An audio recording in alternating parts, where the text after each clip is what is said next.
Jesús dejó el territorio de Tiro y Sidón, fue por el mar de Galilea atravesando la Decápolis, y le presentaron un sordo que además apenas podía hablar, y le piden que le ponga las manos. Jesús, apartándolo de la gente a un lado, le metió los dedos en los oídos y con la saliva le tocó la lengua. Y mirando al cielo suspiró y dijo: Efetá, que quiere decir ábrete. Y al momento se le abrieron los oídos y se le soltó la atadura de su lengua y hablaba sin dificultad. Con el colmo del asombro la gente decía: todo lo ha hecho bien, hace oír a los sordos y hablar a los mudos. Es palabra del Señor.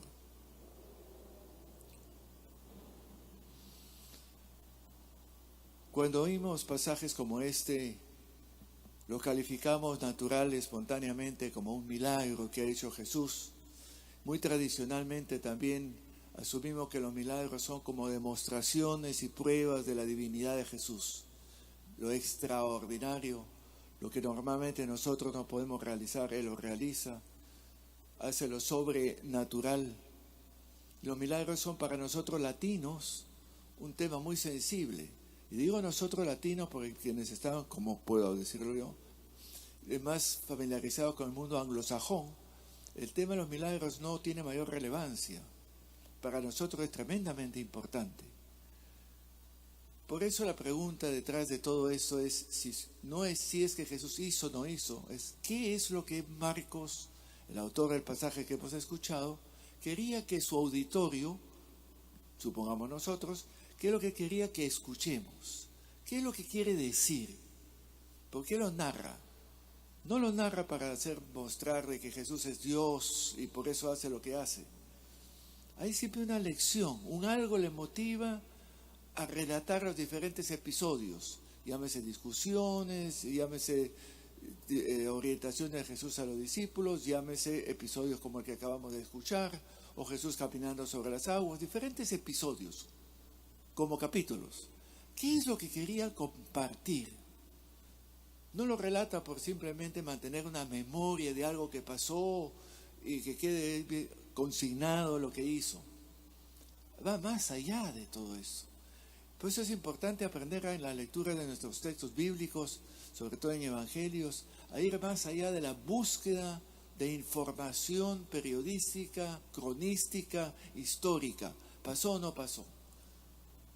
Más allá de eso es qué es lo que el autor cuando narra esto, como Jesús cuando narra una parábola, no preguntamos si sucedió o no sucedió, si hubo un buen padre que acogió al hijo pródigo, si es que hubo un samaritano o no hubo, que además generalmente los personajes no tienen nombres. Ese nombre lo podría poner el mío. ¿Qué quiere decir? La primera cosa que observamos es que se detiene en indicar que Jesús ha estado en Tiro, Sidón, la actual Líbano, que pasó por la Decápolis, la actual Jordania, mundo netamente pagano. Es importante. No lo dice porque sí, para darnos un punto en el mapa. Pasó por Tiro, Sidón y la Decápolis. Bueno, y en el camino, ¿dónde? No importa dónde. Se le presentan a un sordomudo. Y no dice dónde, en el camino. Ok, le presentan a un sordomudo y le piden que lo sane. O sea, que por supuesto lo libere de su sordera y en consecuencia que pueda hablar correctamente. Porque todos sabemos que quien nació, se supone que eso es así, nació sordo, no podrá hablar porque el habla proviene de repetición de los sonidos que hemos escuchado de nuestros padres, que eso constituye el idioma verbal. Como es sordo, no hay sonidos, está desconectado con el mundo externo, limitado a su mundo interno, no oye, no se comunica, y si es que va a hablar, va a balbucear y va a decir sonidos inconexos que no tienen sentido más que para él en su imaginación. Jesús lo toma y el detalle en lo que se detiene el autor, por eso se detienen estos detalles, es significativo. Le toca el oído, mete el dedo y todavía grita al cielo: ¡ábrete! como que tuviera que perforar el oído para que pueda escuchar el esfuerzo que tiene que hacer, la resistencia que tiene que vencer. Por eso nos invita a esos textos un poco ir más allá de lo literal. ¿Qué está diciendo? Este pagano, porque es en la tierra pagana donde está Jesús, se resiste naturalmente a escuchar, no puede, está bloqueado y hay que perforar para ver que perforando eso puede escuchar. Y dice, y después hablaba correctamente. ¿Qué quiere decirnos más allá de estos detalles? Si es que somos capaces, los que escuchamos esto, de nosotros escuchar también a Jesús. O tenemos a lo mejor los oídos tapados y bloqueados. Observemos el detalle. Jesús está en el mundo de los paganos. Y un judío no va a un mundo de paganos. Y menos se acerca, y menos aún lo toca. Así era de ser, claro. La discriminación estaba instaurada como lo más normal del mundo. Y Jesús rompe, él por su parte, ese bloqueo que le pone la ley para un buen judío de no ir al mundo pagano y menos aún tocarlos.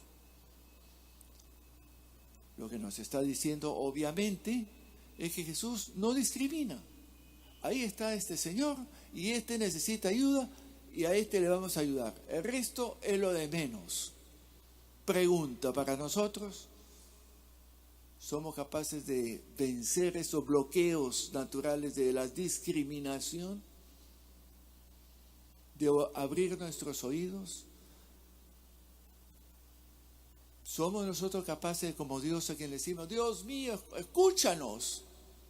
Nosotros de escuchar al prójimo me dice, dame una mano, ¿me puedes ayudar? O nos hacemos los locos. Perdonen. Nos pregunta si somos dispuestos a vencer nuestras resistencias naturales con las que hemos crecido, uno más, otro menos, a marcar diferencias. Para Jesús y para Dios todos somos iguales. El denominador común, el mínimo común múltiplo de nuestra humanidad es que todos somos por igual humanos. Todos. Lo que nos diferencia lo hacemos nosotros. Poder, títulos, posesiones, eso lo hacemos nosotros. Pero al desnudo, despojado de todos estos ropajes con los que nos prendemos y queremos dar una cierta importancia, somos todititos de la misma naturaleza, de la misma materia, seres humanos.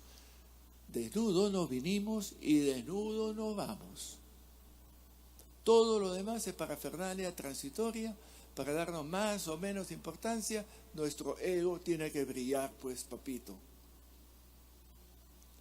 Nos invitan a pensar en qué medida, como digo, estamos dispuestos a superar nuestra tendencia, y ese es para mí un tema importante y al que estamos sujetos y muy sensibles en estos tiempos nuestros en el Perú, de la discriminación.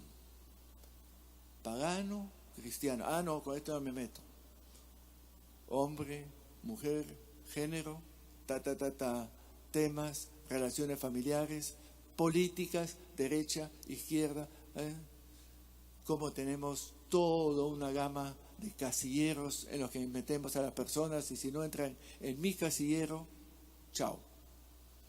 ¿Estamos dispuestos a abrir nuestros oídos y a hacer como un pasaje que es muy significativo en el mundo judío, que es el relato del Éxodo, que empieza por la siguiente frase: el Señor Dios escuchó el clamor de su pueblo y le dice a Moisés: he escuchado el clamor de mi pueblo, anda, sácalos de la esclavitud y llévalos a una tierra de promisión.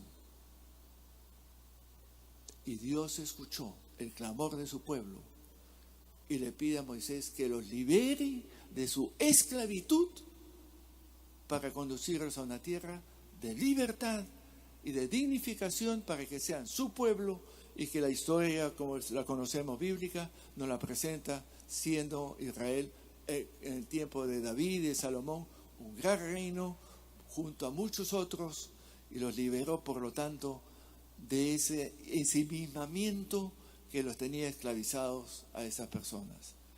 Permítame concluir, porque creo que todo lo demás es obvio, con una puesta a prueba.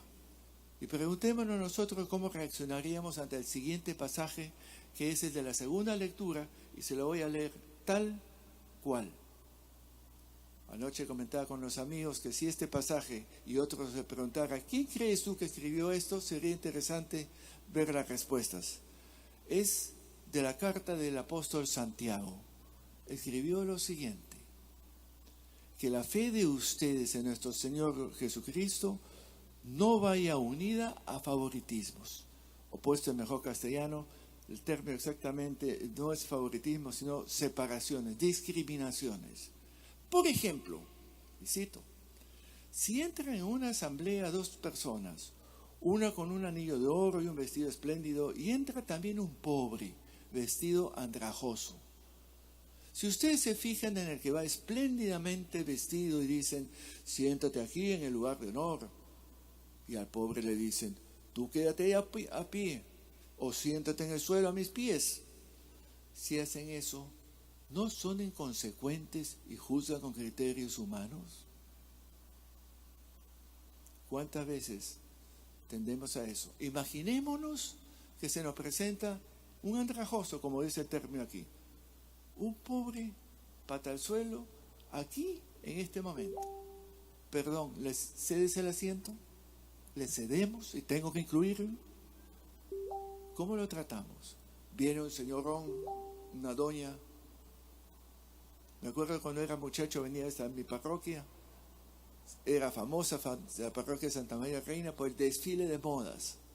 En la misa del domingo, hay que estar tip top, mirando ahí, hay quien viene y quien no viene. Felizmente ya superamos eso. Pero en iglesia también se da. Monseñor, por favor, al otro.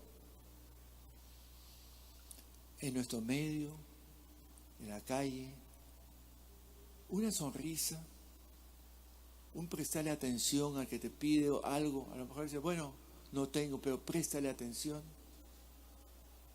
Al portero, la verdulera en la esquina, el vecino del departamento, que ya me tiene hasta acá. Busco acercarme, comprender cuál será su historia. Pero no, este es un tal por cual, esta es un tal por cual. Son preguntas para nosotros cristianos urgentes. Si queremos vivir en paz, queremos vivir felices, confiados, tenemos que hacer esfuerzos, por lo menos tratar de superar esos mecanismos de contraposición, incluso de enfrentamiento, que me preocupa que se están tratando de otra vez despertar los fantasmas de los conflictos sociales, de los conflictos políticos, ideológicos, de enfrentamientos que no nos conducen a nada positivo, a ninguno, porque somos perdedores todos, unos más, otros menos, pero no hay gananciales. Pidamos en esta Eucaristía al Señor que nos ayude a ser más sencillos y a veces hacer ese esfuerzo de ponernos en el lugar del otro. ¿Cómo reaccionaría yo si estuviera en el lugar del otro?